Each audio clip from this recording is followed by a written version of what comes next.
परम शांति। जो आत्मज्ञान की बात है, आत्मज्ञान तो वैसे बहुत जन्मों के बाद ही आत्मज्ञान मिलता है। आत्मज्ञान मिलने के लिए आत्माएं अनेकों जन्म भक्ति करती हैं। अनेकों जन्म भक्ति करने के बाद ही आत्मज्ञान होता है।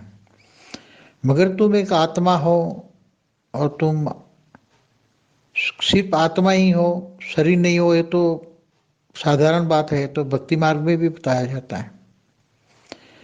मगर आत्मस्वरूप की अनुभूति करना, कि जो भक्ति मार्ग वाले चैतन्य शक्ति कहते हैं कि चैतन्य, तुम चैतन्य हो, तो आत्मस्वरूप की अनुभूति करने के लिए अंतर्मुखी सदा सुखी कहते हैं, तो अंतर्मुखी बनना पड़ता है। आत्मा की रियलिटी नॉलेज होनी पड़ती है कि आत्मा में रियल नॉलेज, आत्मा कहाँ रहती है। आत्मा कोई अलग अलग जगह पे बताते हैं भक्ति मार्ग वाले कि आत्मा दिल में रहती है, कोई कहता है आत्मा अलग अलग जगह रहती है। तो आत्मा तो परफेक्टली कहाँ रहती है कि आत्मस्वरूप की तीसरा नेत्र जो खोलते हैं तो आत्मस्वरूप की अनुभूति कराने के लिए कोशिश करते हैं, मगर वो तीसरा नेत्र की बात करते हैं, कोई आत्मज्ञान की बात नहीं करते।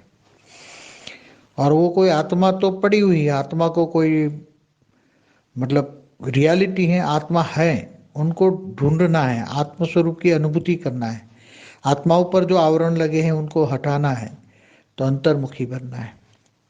तो आत्माओं पर जो आवरण लगे हैं, तो आत्मा के आवरणों को कैसे लगाओगे। बहिर्मुखी है आत्मा, मनुष्य बन गए हैं, आत्मा एक जीव बन गए, जीव मनुष्य आत्मा बन गए, तो उनके ऊपर जितने आवरण हैं, आवरण माना कर्मों का बोझ, कर्मों का हिसाब किताब, उसको आवरण कहेंगे।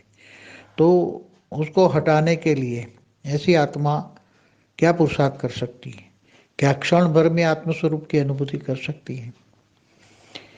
जब भक्ति का फल ज्ञान मिलता है और ज्ञान पता लगता है कि मैं आत्मा हूँ और उसको परमात्मा से कनेक्शन करता है, तो परमात्मा को भी यथार्थ विधि से आत्मा परमात्मा को जब तक नहीं जानती और आत्मा परमात्मा का कनेक्शन माना योग जब तक सही ढंग से नहीं होता, तब तक आत्मस्वरूप की तो अनुभूति होगी नहीं। तो क्या एक क्षण में थोड़ी आत्मस्वरूप की अनुभूति होगी। आत्मस्वरूप की अनुभूति के लिए बहुत ही अंतर्मुखी, मन का मौन, मन को संयमित, मन को हमेशा परमात्मा में लीन कर्मयोगी जीवन बिताना पड़ता है। अगर जितना बहिर्मुखी होगे तो बहिर्मुखी होने वाला ज्ञान तो होगा, मैं आत्मा हूँ, परमात्मा सा ज्ञान भी है, मगर आत्मा परमात्मा का कनेक्शन नहीं होगा बहिर्मुखी होने से।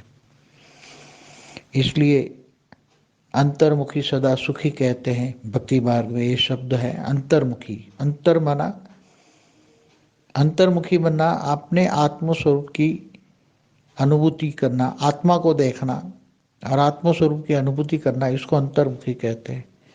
कई लोग कहते हैं मन को ढूंढो, मन अपना मन कहे जो करो।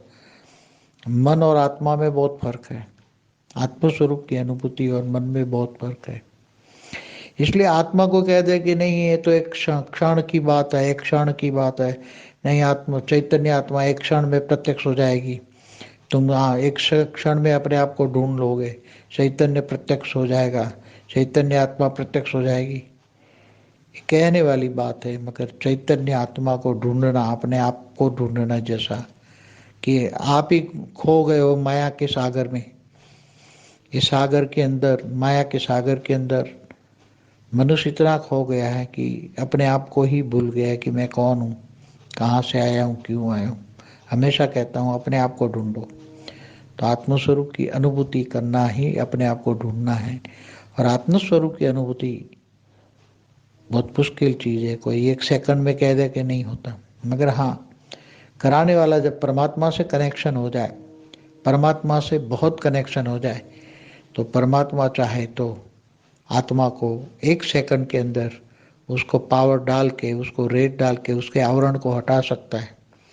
और परमात्मा आत्मा को एकदम कर्म बंधन से मुक्ति देकर उसको एकदम आत्मस्वरूप की अनुभूति करा सकता है। वो परमात्मा के हाथ में है, आत्मा के हाथ में नहीं है। मगर वो स्टेज लाने के लिए परमात्मा से बहुत लवली स्टेज चाहिए, प्यार चाहिए, उससे पावर लेने की शक्ति चाहिए। परमात्मा से प्यार ही पावर है। तो पहले तो परमात्मा का कनेक्ट नॉलेज हो, परमात्मा से पावर हाउस से कनेक्शन जोड़ना है, पावर हाउस से पावर लेना है। तो ये लोग तो कहते हैं कि अंदर आत्मा तो बैठी है, आत्मा को तो डिस्कवर करना है, आत्मा को डिस्कवर करना है। तो अंदर आत्मा है, उसके आवरणों को जो पड़े हैं उसको हटाओ। तो हटाओ के लिए योग चाहिए, योग बल से ही विकर्म विनाश होंगे। आवरण के हटाना माना विकर्म विनाश करना। इसलिए अंतर्मुखी सदा सुखी। परम शांति।